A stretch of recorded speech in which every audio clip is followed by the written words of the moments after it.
Hello मित्रांनो, welcome to study revolution. आज आपण 12 मार्च 2022चा द हिंदू बघतोय आणि तोही आपल्या मातृभाषेतून म्हणजे मराठीमधून. पहिल्यांदा आपल्या लेक्चरचं स्वरूप सांगतो. पहिल्यांदा आपण एडिटोरियल जे काही महत्त्वाचे असतात ते आपण डिस्कस करत असतो आणि त्यानंतर ज्या काही महत्त्वाच्या न्यूज असतात त्या आपण सखोलात डिस्कस करण्याचा प्रयत्न करत असतोय. चला तर मग सुरुवात करूया. 12 मार्च 2022चा द हिंदू आपल्याला काय सांगतो बघू. पहिल्या एडिटोरियल पासून डिस्कस करायला सुरुवात करूया. So let start. आजचे जर एडिटोरियल आपण बघितले तर आजचे एडिटोरियल विशेष करून पॉलिटीवरती डिपेंड आहेत. पॉलिटी म्हणजे पॉलिटिक्सवरती डिपेंड आहेत, पॉलिटीवर नाही, पॉलिटिक्सवरती डिपेंड आहेत. त्याच्यामध्ये विशेष करून या छोट्याशा एडिटोरियलमध्ये आपल्याला सांगितलं की पंजाबमध्ये जे काय आम आदमी पक्ष सरकार आले त्यांच्यावरती सत्तेबरोबरच काय जबाबदारी आल्या त्या डिस्कस करण्याचा प्रयत्न केलाय आणि ते सगळं पॉलिटिक्सवरती डिपेंड आहे. त्यानंतर हे जे एडिटोरियल आहे ते सेम आम आदमी पक्षात सरकार जे पंजाबमध्ये आलेलं आहे त्याच्याविषयीच याच्यामध्ये सुद्धा भाष्य केलेलं आपल्याला खऱ्या अर्थानं पाहावयास मिळतात. आणि हे जे छोटंसं एडिटोरियल आपल्याला पाहावयास मिळते, स्काईज वाईड ओपन, हे एडिटोरियल आले आता 2 दिवसापूर्वीच आपण न्यूज बघितली होती फ्रंट पेजला द हिंदूला की सगळ्या ज्या इंटरनॅशनल फ्लाईट आहेत, सगळे जे इंटरनॅशनल विमान उड्डाण आहेत ती रिलीज केली गेली, त्याचे प्रतिबंध टोटल हटवलेले आहेत आणि सगळ्यांसाठी ते खुलं करण्यात आले. मग त्याच्याबरोबर काय काय आव्हानं आहेत कोविड-19चे वगैरे, आणि त्याच्यामध्ये विशेष करून रशिया युक्रेन कॉन्फ्लिक्ट जो आहे तो रशिया युक्रेन कॉन्फ्लिक्ट सुद्धा याच्यामध्ये थोडासा डिस्कस करायचा प्रयत्न केलाय. जे की आपण रशिया युक्रेन कॉन्फ्लिक्टवरती 2 लेक्चर ऑलरेडी बनवलेले आहेत, नाटोवरती 1 लेक्चर ऑलरेडी बनवले. स्पर्धा परीक्षेच्या दृष्टीतून रशिया युक्रेन कॉन्फ्लिक्टवरती आपल्याला कशा पद्धतीनं कोणकोणत्या घटकावर क्वेश्चन विचारला जाईल याच्यावरती एक वेगळं लेक्चर ऑलरेडी बनवून ठेवले. म्हणजे एकूण जवळजवळ 4 ते 5 व्हिडिओ लेक्चर या एका विषयावरती रशिया युक्रेन युद्धावरती आपण बनवलेले आहेत. आपली करंट बेस्ड इश्यू नावाची प्लेलिस्ट आहे, त्या प्लेलिस्टमध्ये सगळे व्हिडिओ तुम्हाला सापडतील. हे सगळी लेक्चर तुम्हाला एकाच ठिकाणी मिळतील. मी डिस्क्रिप्शन बॉक्समध्ये त्या खरं तर प्लेलिस्टची लिंक दिले. जर तुम्ही ते लेक्चर बघितलं असेल तर चांगली गोष्ट आहे, नसेल बघितलं तर प्लीज ते सगळे लेक्चर बघून घ्या, जेणेकरून हा जो जागतिक लेवलला सगळ्यात जास्त गाजणारा विषय आहे रशिया युक्रेन युद्ध, त्या रशिया युक्रेन युद्धाविषयीची सगळी इन्फॉर्मेशन स्पर्धा परीक्षा दृष्टीतून तुम्हाला समजून घेता येईल आणि एक या जगात राहणारा एका देशाचा नागरिक म्हणून सुद्धा तुम्हाला ते व्यवस्थितरित्या समजून घेता येईल. त्यानंतर पुढच्या जर पेजवरती एडिटोरियल बघितलं तर ते सुद्धा सगळे आम आदमी पक्षावरतीच आलेले एडिटोरियल आहेत. आणि विशेष करून जे काय बीजेपीला 4 राज्यांमध्ये यश मिळालेलं आहे. आपण एकूण 5 राज्यांमध्ये इलेक्शन्स होते, त्याच्यामध्ये एका राज्यामध्ये आम आदमी पक्षाचं सरकार आले आणि 4 राज्यांमध्ये बीजेपीचं सरकार आले. त्यामुळं खऱ्या अर्थानं ह्या 2 पक्षांमध्ये कुठंतरी एक नवीन संघर्ष सुरू झालेला आहे असं याच्यामध्ये सांगितलंय. टोटली सगळं पॉलिटिक्स आहे, त्यामुळे आपल्याला काय ते बघण्याची गरज नाही. हे सगळं पेज पॉलिटिक्सवरती आधारित असलेलं आपल्याला खऱ्या अर्थानं पाहावयास मिळते. मग आजचं आपल्या एक्झामच्या दृष्टीतून महत्त्वाचं एडिटोरियल कोणतं आहे ते खरं तर आपल्याला बघणं गरजेचं आहे. मग ते एडिटोरियल जे आहे ते या दोघांनी लिहिलेलं जे एडिटोरियल चाललंय, शटडाऊन दिस मिसगाइडेड एनर्जी पॉलिसी, म्हणजे न्यूक्लिअर एनर्जीशी रिलेटेड खरं तर हे एडिटोरियल आहे ना. न्यूक्लिअर एनर्जीला जो काही भारत महत्त्व देतोय ते भारतानं महत्त्व देणं टाळायला पाहिजे, जेणेकरून आपण न्यूक्लिअर प्लांट पासून दूर राहू शकल. आता हे जे एडिटोरियल आलंय ना, हे एडिटोरियल विशेष करून कोणत्या आधारावरती आलंय त्याचा आधार सांगतो. याचा आधार रशिया युक्रेन संघर्ष आहे. कारण का तर आता जो रशिया युक्रेनवरती अटॅक करतोय ना, रशियाच्या अटॅकमुळे युक्रेन मधलं जे काही न्यूक्लिअर पॉवर प्लांट आहे त्याला आग लागली होती, परंतु थोडक्यात ते क्रॅश होण्यापासून वाचलं. जर तो न्यूक्लिअर प्लांट क्रॅश झाला असता तर त्याच्यामध्ये युक्रेन देश गेलाच असता. त्याचबरोबर जवळजवळ रशियाची निम्मी लोकसंख्या जवळजवळ त्याच्या खरं तर रेडियसमध्ये आली असती. त्याचबरोबर युरोपियन कंट्री ज्या आहेत महत्वाच्या, त्या सगळ्या युरोपियन कंट्रीच्या जनतेचा जीव धोक्यात आला असता. एवढी पॉवर असते एका न्यूक्लिअर प्लांटमध्ये. आणि युक्रेन ही छोटीशी कंट्री, त्यांचा प्लॅन सुद्धा तशाच पद्धतीचा छोटासाच आहे, तरी सुद्धा एवढा मोठा रेडियस आहे याचा, एवढं मोठं नुकसान होऊ शकलं असतं एक न्यूक्लिअर प्लांट क्रॅश झाला तर. मग जर आता भारत न्यूक्लिअर प्लांटला जास्त महत्त्व देतोय, मग अशा प्रकारचे न्यूक्लिअर रिएक्टर प्लांट भारतामध्ये बनले, ऑलरेडी आहेत पण आणखी जास्त बनले तर ऑब्वियस आहे उद्या जर असे युद्धासारखी सिच्युएशन निर्माण झाली तर पहिला धोका न्यूक्लिअर प्लांटला असणार आहे. त्याच्यामुळे काय होणार आहे तर लगेच खरं तर लोकांचा जीव धोक्यात येणार आहे. त्यामुळे सुद्धा आपल्याला न्यूक्लिअर प्लांट पासून दूर राहायला पाहिजे असं कुठेतरी या एडिटोरियलमध्ये समजावण्याचा प्रयत्न केलाय. मग आता एकंदरीत लेखकाच्या भाषेमध्ये आपण समजावून घेऊया की ह्या एडिटोरियलमध्ये लाईन टू लाईन आपल्याला काय सांगितलंय. हे मला वाटतं लाईन टू लाईन समजावून घेणं गरजेचं आहे, जेणेकरून याच्यावरती आपल्याला सगळी इन्फॉर्मेशन असायला पाहिजे.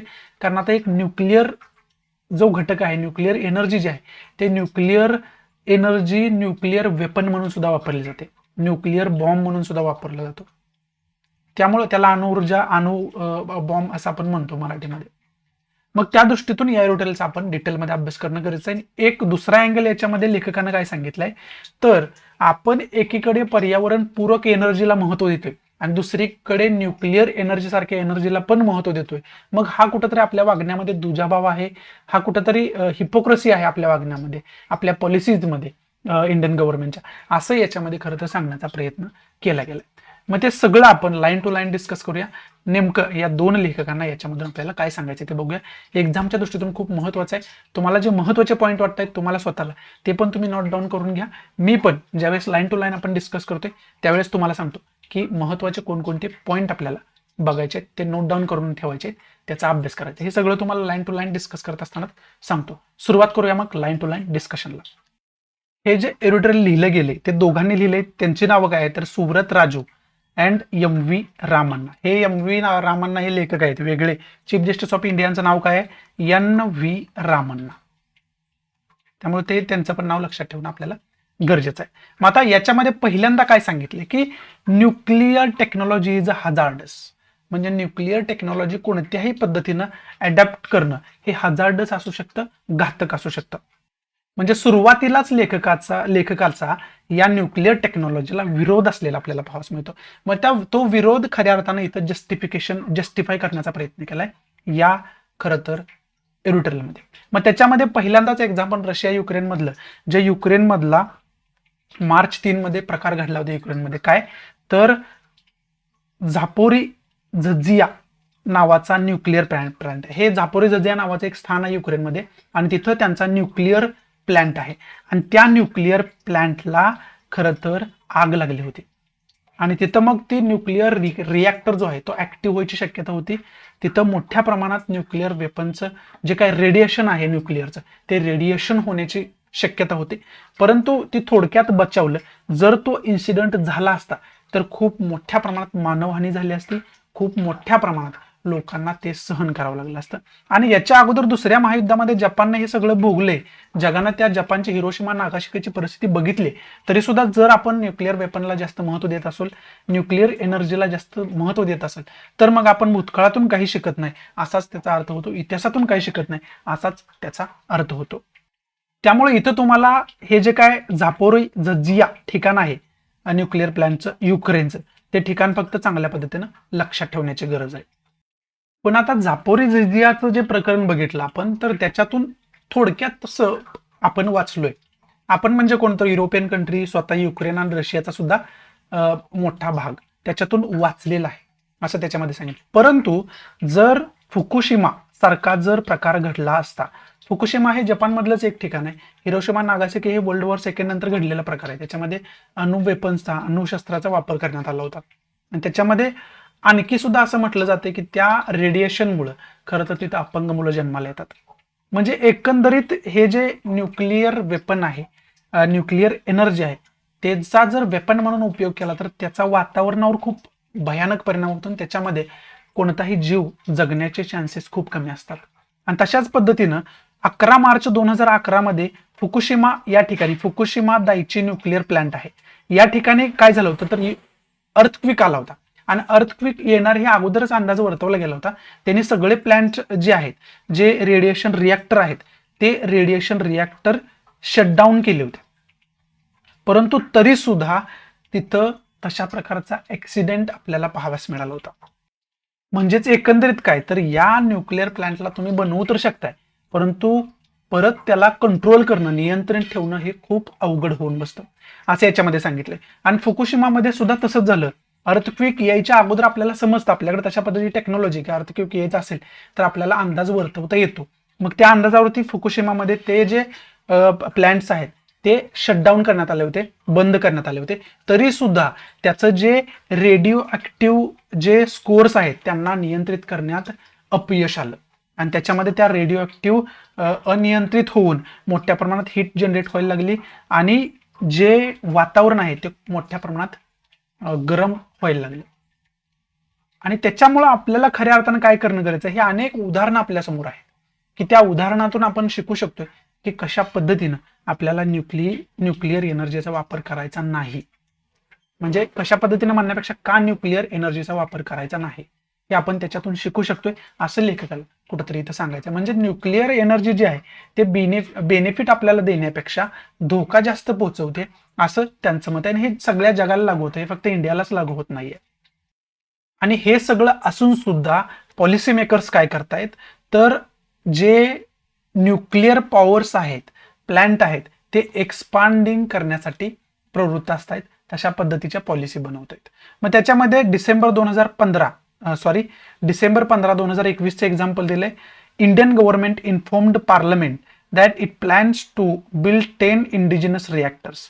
त्याच्यामध्ये इंडियन गव्हर्नमेंटचा प्लॅन असा होता की 10 जे आहेत ते भारत बेसवरती, म्हणजे भारतामध्येच सगळं बनवलेलं असेल अशा प्रकारचे जे काय न्यूक्लिअर रिॲक्टर आहेत, प्लांट आहेत, अशा पद्धतीचे बनवणार आहेत. त्याच्याबरोबरच काय दिलंय, तर in principle approval 28 additional reactors, आणि त्याच्यामध्ये 28 ॲडिशनल रिॲक्टर्सची सुद्धा परमिशन मागण्यात आली होती. त्याच्यामधले जे काही 24 रिॲक्टर्स आहेत ते 3 देशांकडून आपण इम्पोर्ट करणार होतो. त्याच्यामध्ये फ्रान्स आहे, USA आहे आणि रशिया आहे.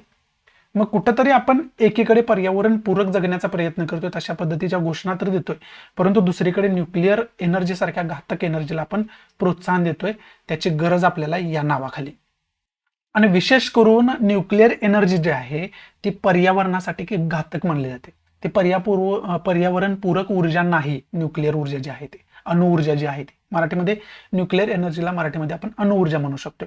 मग ती अणुऊर्जा जी आहे ती पर्यावरण पूरक तरी सुद्धा आपण त्याचा ऊर्जा म्हणून वापर करण्यासाठी जास्तीत जास्त इम्पोर्ट करतोय, त्याचे जास्तीत जास्त इम्प्लिमेंटेशन खऱ्या अर्थानं करण्याचा प्रयत्न करतोय, जे की तेवढंसं गरजेचं नाही. आपण पर्यावरण पूरक एनर्जीला जास्त महत्त्व दिलं पाहिजे, जसं की सोलर एनर्जी आहे, त्यानंतर पानांच्या लाट्यापासून बनवली जाणारी एनर्जी आहे, हायड्रो एनर्जी ज्याला आपण म्हणतोय. ह्या सगळ्या पर्यावरण पूरक एनर्जीला आपण महत्त्व देणं कुठंतरी गरजेचं आहे. आणि त्याचबरोबर असे जे अणुऊर्जा प्रकल्प असतात ते आता अणुऊर्जा पर्यावरणासाठी तर घातक आहेच आहे, त्याचबरोबर ते जर प्लांट बनवायचे असतील तर अनेक अब्ज रुपये त्याच्यावरती खर्च करावे लागतात. त्याच्यामध्ये कॅरोलिनाचं एक्झाम्पल दिले. कॅरोलिना USA मध्ये जे ठिकाण आहे, प्रोजेक्ट आहे अणुऊर्जेचा, त्या प्रोजेक्टसाठी जवळजवळ $9 बिलियन एवढा खर्च आलेला आहे. मग जर आपण हे खर्चिक पण आहे, पर्यावरण पूरक पण नाही, घातक पण आहे, हे सगळं असताना सुद्धा आपण न्यूक्लिअर एनर्जीला का महत्त्व द्यायला पाहिजे, या प्रश्नाचं उत्तर आपल्याला सापडत नाही. याचं नेमकं कोडं काय ते कळत नाही असं लेखकाचं मत आहे. आणि त्याच्या तुलनेत लेखक असं म्हणतोय, जर आपण पर्यावरण पूरक एनर्जी जर घेतली, ऊर्जा जर मिळवली, तयार केली, त्याच्यावरती खर्च केला, तर ते कमी खर्चिक पण आहे, ते कमी म्हणजे अजिबात त्याच्यापासून कोणत्याही प्रकारे जीविताला धोका निर्माण होत नाही, आणि ते जास्त आपल्याला फायदेशीर पण ठरेल.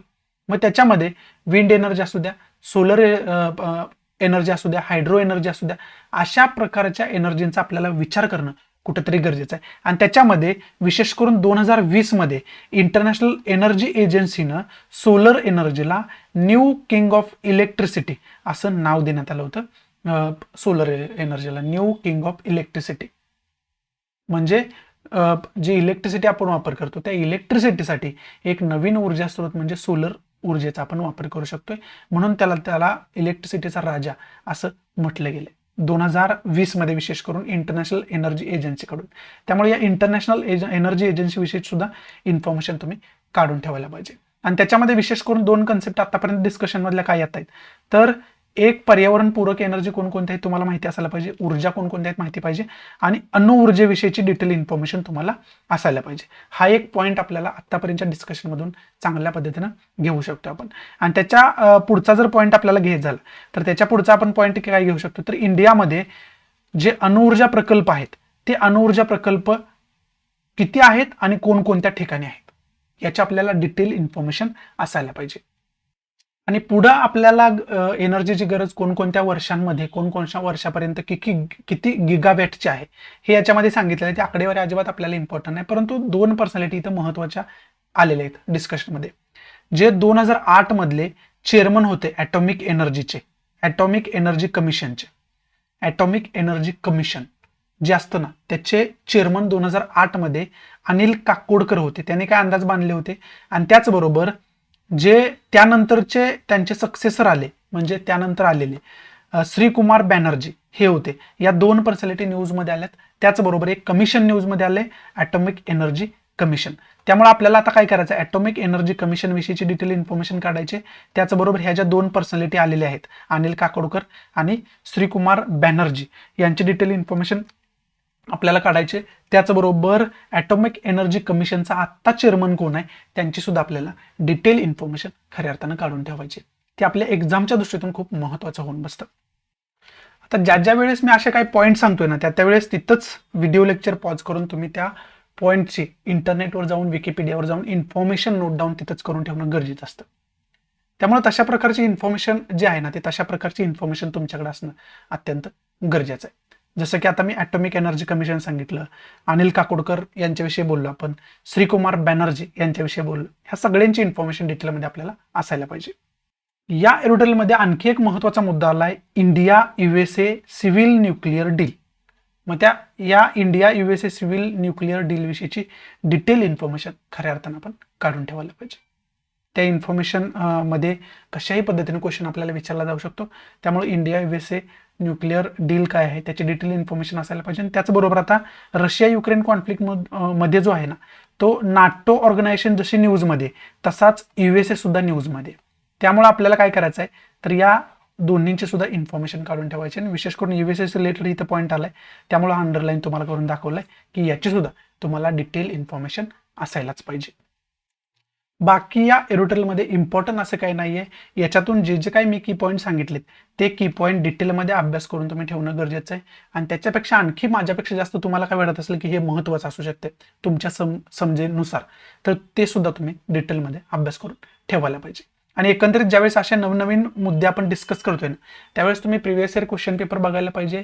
तिथं कोणता क्वेश्चन आला का हे कन्फर्म करायला पाहिजे. आता ॲटॉमिक एनर्जीवरती याच्या अगोदर कुठं क्वेश्चन विचारलाय का प्रिव्हियस इयरमध्ये, मागील वर्षातील पेपरमध्ये बघायचं ते जाऊन. तशा प्रकारचे बुक वगैरे मिळतात, तुम्ही घेतलंच असेल previous year question paper book. मग त्याच्यामध्ये जाऊन तुम्ही तो क्वेश्चन अंडरलाईन करणं गरजेचं आहे.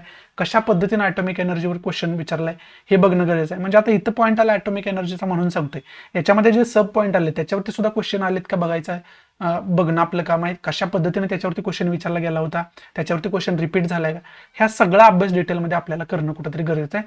आणि न्यूक्लिअर एनर्जी म्हणजे एनर्जीशी रिलेटेड सिलेबसमध्ये आपल्याला कुठं पॉईंट दिलाय त्या सिलेबसमधल्या पॉईंटचा सुद्धा आपल्याला डिटेलमध्ये अभ्यास करणं कुठेतरी गरजेचं आहे. आणि तो अभ्यास आपण डिटेलमध्ये करून ठेवायला पाहिजे.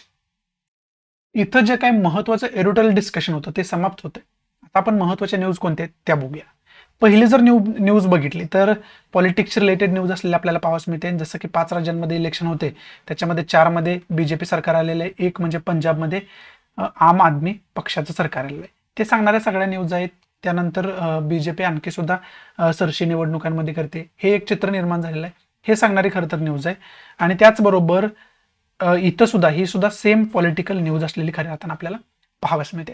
त्यामुळे या 2 न्यूजमध्ये डिस्कस करण्यासारखं असं काही नाही. परंतु 5 राज्यांमध्ये जे काय विधानसभा इलेक्शन होतं ना त्यामुळे काय झालं तर इलेक्शन कमिशन ऑफ इंडियाची डिटेल इन्फॉर्मेशन आपल्याला असायला पाहिजे. कारण हे न्यूजमध्ये इलेक्शन कमिशन ऑफ इंडिया ही एक कॉन्स्टिट्युशनल बॉडी आहे, त्यामुळे आपल्याला त्याची डिटेल इन्फॉर्मेशन खऱ्या अर्थानं असायला पाहिजे. आणि ज्या 5 राज्यांमध्ये इलेक्शन झाले त्याच्यामध्ये उत्तर प्रदेश आहे, उत्तराखंड आहे, मणिपूर आहे, पंजाब आहे आणि गोवा आहे. या 5 राज्यांमध्ये इलेक्शन झाले. त्या 5 राज्यांचं लोकेशन इंडिया पॉलिटिकल मॅपच्या माध्यमातून आपण डिटेलमध्ये अभ्यास करून ठेवायला पाहिजे, मॅप रिडिंग करून ठेवायला पाहिजे. बाकी याच्यामध्ये घेण्यासारखं मला नाही वाटत असं काही याच्यामध्ये आहे. पुढची जी न्यूज आहे ती विशेष करून रशिया युक्रेन कॉन्फ्लिक्ट रिलेटेड आहे. आणि सुमी या शहरामध्ये आपले भारतीय विद्यार्थी खूप अडकले होते आणि तिथून त्यांना बाहेर काढणं हे खूप चॅलेंजिंग गोष्ट होती, परंतु तिथून स्टुडंटला बाहेर काढण्यामध्ये यश आलेलं आहे, हे आपल्यासाठी आनंदाची गोष्ट आहे. बाकी रशिया युक्रेन कॉन्फ्लिक्ट विषयी काय काय बघायचं आहे, एक्झामच्या दृष्टीतून काय आहे याच्यावरती स्पेशल लेक्चर ऑलरेडी बनवून ठेवलेले. जसं की तुम्हाला करंट बेस्ड इश्यू नावाची प्लेलिस्ट मी सांगितली, त्या प्लेलिस्टचं डिस्क्रिप्शन बॉक्समध्ये मी लिंक दिले. प्लीज ती सगळे लेक्चर्स बघून घ्या, तुम्हाला सगळी information Russia Ukraine conflict related मिळून जाईल, विशेष करून आपल्या एक्झामच्या दृष्टीतून. त्यामुळं खरं तर बाकी याच्यामध्ये डिस्कस करण्यासारखं असं काय राहत नाही. पुढची न्यूज आहे, एक आपलं मिसाईल जे आहे ते ॲक्सिडेंटली फायरिंग होऊन 9 मार्च रोजी पाकिस्तानमध्ये लँड झालं, म्हणजे त्यांच्या हद्दीमध्ये घुसलं चुकून झालेला हा एक ऍक्सिडेंटल इन्सिडेंट होता.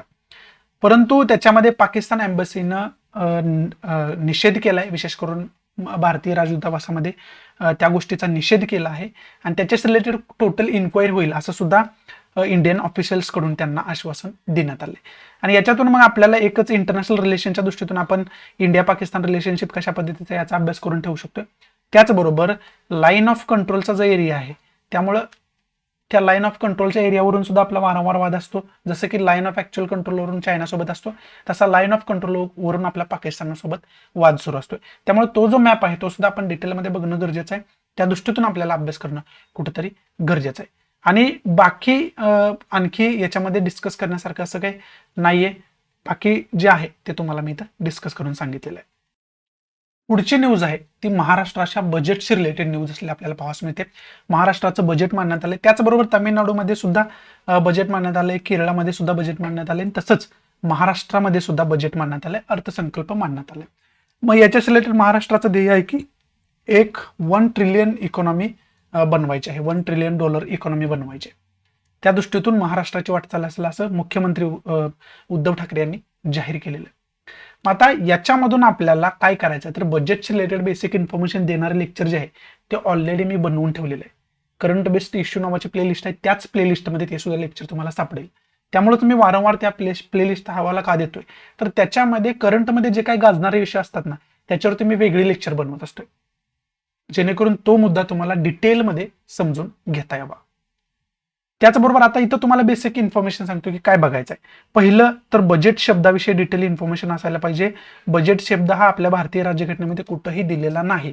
आपल्या भारतीय राज्यघटनेमध्ये अॅन्युअल फिनान्शियल स्टेटमेंट असा त्याचा अर्थ दिलेला असला, अशी संकल्पना वापरली. बजेट हा शब्द कुठेही भारतीय राज्यघटनेमध्ये वापरला गेला नाही.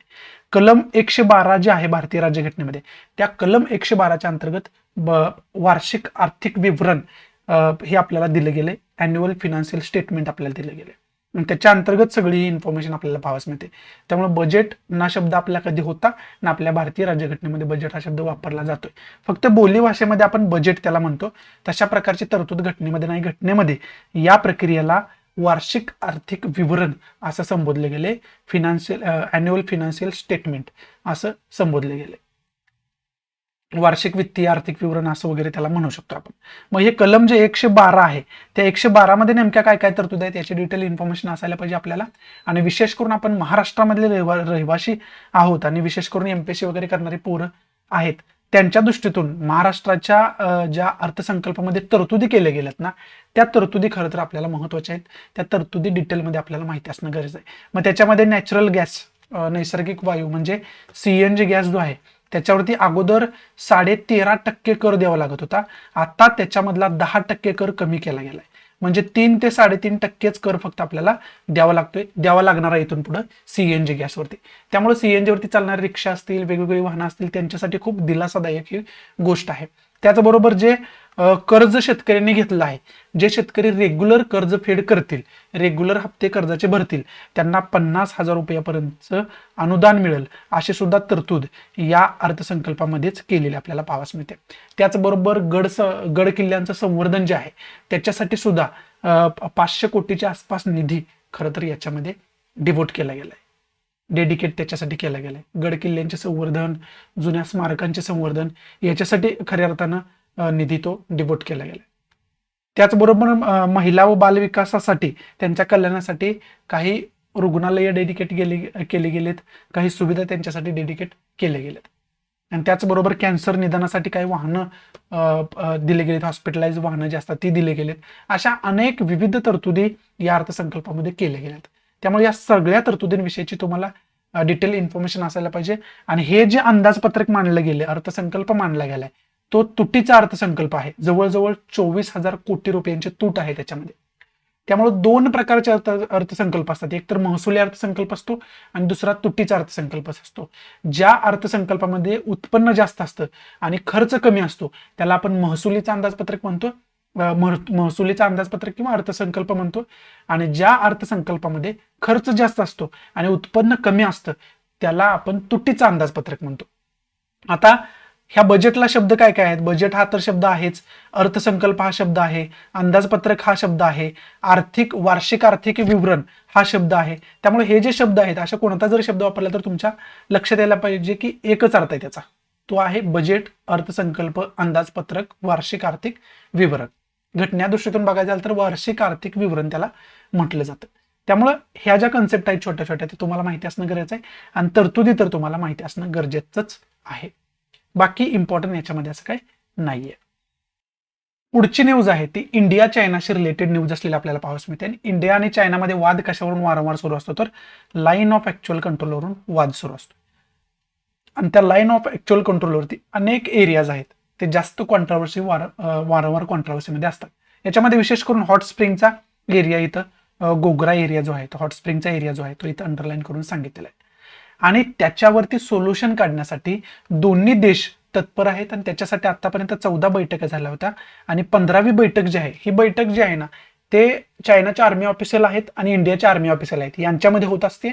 विशेष करून आता जी शुक्रवारी पार पडलेली बैठक आहे, फ्रायडेला जी पार पडलेली बैठक आहे, ती 15वी बैठक होती आणि त्याच्यामधून काय सोल्युशन निघतंय का हे सुद्धा आपल्याला बघण्यासारखं असणार आहे. मग याच्यामधून तुम्हाला लाईन ऑफ ऍक्च्युअल कंट्रोलचा जो काय मॅप आहे ना, तो मॅप आपल्याला डिटेलमध्ये माहिती असण्याची गरज आहे. तो मॅप अनेक वेळा मी तुम्हाला सांगितलाय आणि विशेष करून ते जो लाईन ऑफ ऍक्च्युअल कंट्रोलचा एरिया आहे, त्या लाईन ऑफ ऍक्च्युअल कंट्रोलच्या एरियावरचे जे काही ठिकाणं आहेत, ती ठिकाणं खऱ्या अर्थानं तुम्हाला माहिती असणं गरजेचं आहे. एकंदरीत मॅपच्या आधारावरती खूप क्वेश्चन विचारले जातात. आता इथं स्लाइडला तुम्ही बघताय, मी एक मॅप ड्रॉ केलाय. तो मॅप तुम्हाला जर ओळखायला येत असेल तर नॉर्थचा मॅप आहे, तो इंडियाच्या नॉर्थचा मॅप आहे. आणि तिथं जर आपल्याला लोकेट करायचं झालं लाईन ऑफ ऍक्च्युअल कंट्रोल, तर लाईन ऑफ ऍक्च्युअल कंट्रोलचा एरिया अशा पद्धतीचा आपल्याला पाहावास मिळतो.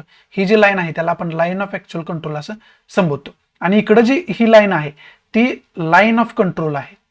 आणि याच्या उत्तरेकडचा भाग जो आहे त्याच्यावरती पाकिस्तानने कब्जा केलाय, परंतु तो भाग आपला आहे. आणि याच्या उत्तर पूर्वेकडचा जो भाग आहे म्हणजे लाईन ऑफ ऍक्च्युअल कंट्रोलच्या, याच्यावरती चायनानं कब्जा केलेला आहे. तो ऍक्च्युअली भारताचा भाग आहे, आपल्या देशाचा भाग आहे. त्यामुळं लाईन ऑफ ऍक्च्युअल कंट्रोलवरून चायना इंडियामध्ये वाद सुरू असतोय आणि लाईन ऑफ कंट्रोलवरून इंडिया पाकिस्तानमध्ये वाद सुरू असतोय. त्यामुळे आता एक्झॅक्ट तुम्हाला हे लोकेशन व्यवस्थितरित्या दाखवतो आणि त्याच्यावरती हॉट स्प्रिंग सारखे एरिया असतील, बाकी काही एरिया असतील जे वारंवार कॉन्ट्रावर्सीमध्ये असतात, ते एरिया सुद्धा आपण त्या मॅपच्या माध्यमातून बघायचा प्रयत्न करूया आता इथंच. परंतु त्याच्या अगोदर मी तुम्हाला मॅप ड्रॉ करून का दाखवला, तर मॅपवरती तुमची एक खास कमांड असणं गरजेचं आहे.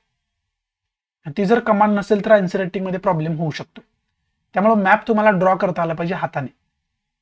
त्यामुळे तुम्हाला मॅप ड्रॉ करून दाखवला. अशा प्रकारची कमांड खऱ्या अर्थानं मॅपवरती असणं गरजेचं आहे. एवढंच मला त्याच्यातून तुम्हाला सांगायचं, जेणेकरून जॉग्राफीमध्ये जर तुम्हाला लिहिण्यासाठी वेळ नसेल तर तुम्ही मॅपच्याद्वारे लगेच ती ठिकाणं दाखवू शकता. त्यामुळे लिहिण्याचा टाइम असतो, जास्त लिहावं लागत नाही. त्या मॅपमधून बऱ्यापैकी एक्झामिनरला ते समजतं, बऱ्यापैकी ते जो चेकर आहे त्याला समजतं की याला हा प्रश्न पण समजला आणि उत्तर पण माहिती आहे. त्यामुळं फिगर ड्रॉ करायला आपल्याला येणं गरजेचं आहे, मॅप ड्रॉ करायला आपल्याला येणं गरजेचं आहे. इथं तुम्हाला चांगल्या पद्धतीनं या मॅपमध्ये चांगल्या पद्धतीने दिसू शकते तुम्हाला की इथं बघितलं तुम्ही तर हे देपसांग प्लेन आहे, हे सुद्धा जास्त न्यूजमध्ये असतं. त्यानंतर गलवान व्हॅली आहे, हा सुद्धा एरिया जास्त न्यूजमध्ये असतो. या गलवान व्हॅलीमध्येच 2020 मध्ये युद्धजन्य परिस्थिती निर्माण झाली होती. त्याच्यामध्ये भारताचे जवान सुद्धा काही शहीद झाले होते, म्हणजे रक्तपात झाला होता. इथं सुद्धा चायना वारंवार घुसखोरी करण्याचा प्रयत्न करत असतोय. त्यानंतर आता जे न्यूजमध्ये बोलले गेले तो हॉट स्प्रिंगचा एरिया इथं आहे, हा हॉट स्प्रिंगचा एरिया आहे. त्यामुळे हे माहिती असलेलं आपल्याला गरजेचं आहे. आणि हा टोटल जो एरिया आहे तो पेंगांगसो लेकचा एरिया आहे. हा नॉर्थचा भाग आहे आणि हा साऊथचा भाग आहे. आणि हा टोटल जो लेक आहे तो पेंगांगसो लेक आहे. त्यामुळे हा पेंगांगसो लेक सुद्धा याच्यामुळे जास्त न्यूजमध्ये असतो. लेक म्हणजे सरोवर, पेंगांगसो नावाचं सरोवर आहे. त्यामुळे या सगळ्यांची इन्फॉर्मेशन, हा सगळा जो मॅप आहे तो चांगल्या पद्धतीने माहिती असणं गरजेचं आहे. इव्हन आपल्याला तो ड्रॉ सुद्धा करता यायला पाहिजे वेळ आली तर. पुढची न्यूज आहे ती रशियाशी रिलेटेड न्यूज असलेली आपल्याला खऱ्या अर्थानं पाहावयास मिळते. आता रशियाने युक्रेनवरती अटॅक केलाय, त्यामुळे अनेक देश त्यांच्यावरती रशियावरती सँक्शन्स लावलेत. मग ते सँक्शन्स म्हणजे प्रतिबंध. मग ते सँक्शन्स राजकीय क्षेत्रातून लावण्यात येत आहेत, ते सँक्शन्स खरं तर इकॉनॉमिक म्हणजे अर्थशास्त्रीय क्षेत्रातून लावण्यात येत आहेत, ते सँक्शन त्यांच्यावरती प्रतिबंध जे आहेत ते क्रीडा क्षेत्रातून सुद्धा लावण्यात येत आहेत. मग त्याचाच परिणती काय झाली तर रशिया जो आहे तो जगातला खूप महत्वाचा ऑइल निर्यात करणारा आणि गॅस निर्यात करणारा देश आहे. मग आता यांच्यावरती प्रतिबंध म्हणजे काय आहे तर ब्रिटन असू द्या, USA असू द्या, यांनी त्यांच्या ऑइल आयात करण्यास बंदी घातलेली आहे, म्हणजे त्यांच्याकडून ऑइल घेणार नाही असे सँक्शन्स त्यांच्यावरती लावण्यात आलेत. त्यामुळे आता रशियानं काय केलंय, इंडियाला मोर ऑइलची ऑफर दिलेली आहे, म्हणजे जास्त ऑइल आम्ही इंडियाला एक्सपोर्ट करतो अशा प्रकारची इंडियाला ऑफर केलेली आपल्याला खऱ्या अर्थानं पाहावयास मिळते. त्यामुळं इंडियाचं आणि रशियाचं रिलेशनशिप जे आहे ते पुन्हा एकदा न्यूजमध्ये येते.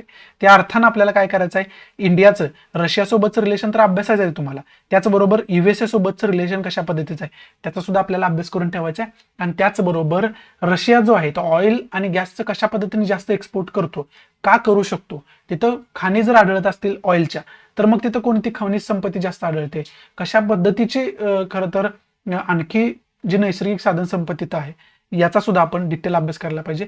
आणि रशिया युक्रेन कॉन्फ्लिक्ट तर तुम्हाला माहितीच पाहिजे, त्याच्यावरती वेगळे लेक्चर ऑलरेडी मी बनवून ठेवलेले आहेत. रशिया युक्रेन कॉन्फ्लिक्ट जर बघायचं झालं तर आता रशियाचा जो आघात आहे तो कीव वरती आघात असलेला आपल्याला पाहावयास मिळते, सुरू असलेला. कीव ही युक्रेनची राजधानी आहे आणि त्या कीव वरती कब्जा करण्याचा प्रयत्न रशिया करतोय, मोठ्या प्रमाणात आघात करण्याचा प्रयत्न करतोय. आणि वेस्टर्न साईडने खरं तर युक्रेनला आता स्ट्राईक करायला रशियानं सुरुवात केली, म्हणजे पश्चिम दिशेकडून. ते सांगणारी खरं तर न्यूज आहे. आणि बाकी तर इन्फॉर्मेशन काय काय बघायचे, याचे काय काय की पॉईंट, याच्यावरती स्पेशल लेक्चर ऑलरेडी बनवलेले आहेत, ते तुम्हाला सांगितले ऑलरेडी मी. इथं खऱ्या अर्थानं आजचा द हिंदू समाप्त होतोय. आशा आहे की मी तुम्हाला चांगल्या पद्धतीनं आजचा द हिंदू समजावून सांगू शकलो असेल. आवडत असेल तर प्लीज लाईक करा, नसेल तर डिसलाईक करा. डिसलाईक का केलं हे कमेंट बॉक्समध्ये नक्की सांगा. त्याचबरोबर आपला टेलिग्राम चॅनल आहे स्टडी रिव्होल्यूशन नावाचा, टेलिग्राम ग्रुप आहे स्टडी रिव्होल्यूशन ग्रुप नावाचा, ते पण तुम्ही जॉईन करा, जेणेकरून इतर काय क्वेश्चन तिथं मी अपडेट करत असतोय ते सुद्धा तुम्हाला वेळोवेळी त्याचा सुद्धा बेनिफिट होऊ शकेल. आणि DGanesh22 हा माझा पर्सनल आयडी आहे. मी फक्त इंस्टाग्रामवर नाही, इंस्टाग्राम मी घेतलं होतं परंतु मला काही बेनिफिट वाटलं नाही ते, त्यामुळे मी डिलीट करून टाकलं. टेलिग्राम आयडी आहे हा माझा, हा ट्विटर आयडी पण आहे. या दोन्ही वरती तुम्ही मला फॉलो करू शकता, पर्सनली मेसेज करू शकताय, पर्सनली तुमच्या काही क्वेरीज असतात त्या सुद्धा तुम्ही विचारू शकताय.